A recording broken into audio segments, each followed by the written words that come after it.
खूबसूरत सबक आमोज़ बातें। मज़ीद वीडियो के लिए चैनल को ज़रूर सब्सक्राइब कर लें और साथ में बेल आइकन को भी लाजमी प्रेस कर दें ताकि हमारी रोज़ाना की वीडियो आप तक पहुंचती रहे।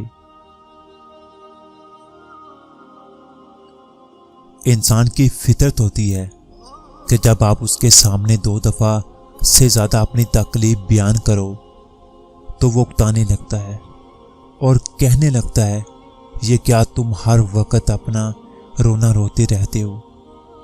हम जिस तकलीफ में होते हैं, हम जिस अज़ियत से गुज़र रहे होते हैं, वो हम दूसरों को अल्फाज में कभी भी नहीं समझा सकते और ना ही दूसरा समझ सकता है। जब आपको जिस्मानी चोट लगती है तो दूसरे उसे देख तो सकते हैं पर महसूस नहीं कर सकते। फिर चाहे चींक चींक कर ही आप दूसरों को तकलीफ क्यों ना बताएं।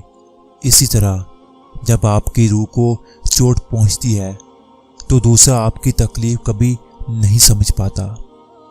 रूह की चोट तो दिखाई भी नहीं देती, बस एक अल्लाह ही है जिसे तमाम चोटों का पता होता है, जिसे हर ज़ियत की खबर होती है, मगर फिर भी वो हमें इतने गौर से सुनता है, पलटकर ये भी नहीं कहता कि मैं तंग आ गया हूँ तुम्हारे रोज़ रोज़ के रोने से, या मैं तंग आ गया हूँ तुम्हारी एक ही बात सुन सुन कर, बल्कि वो कहता है, बोलो मेरे बंदे, मुझे तुम्हारा बोलना अच्छा लगता है, मुझे तुम्हारा मुझसे बातें करना, मुझसे मांगना अच्छा लगता है।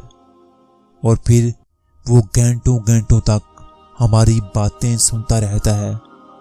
इंसान तो नाराज़ हो जाता है, मगर वो रब करीम हमसे कभी भी नहीं नाराज़ होता, हम खुद ही नाराज़ हो जाते हैं। और फिर उम्मीदों के प्याले में भला अल्लाह के सिवा कौन कुछ डालता है। बेशक जिसे चाहे वो नवाज दे, जिसे चाहे जिल्लत दे, वो बड़ा गफूर रहीम है। वीडियो अच्छी लगे वीडियो को लाइक कमेंट में लाजमी बताना।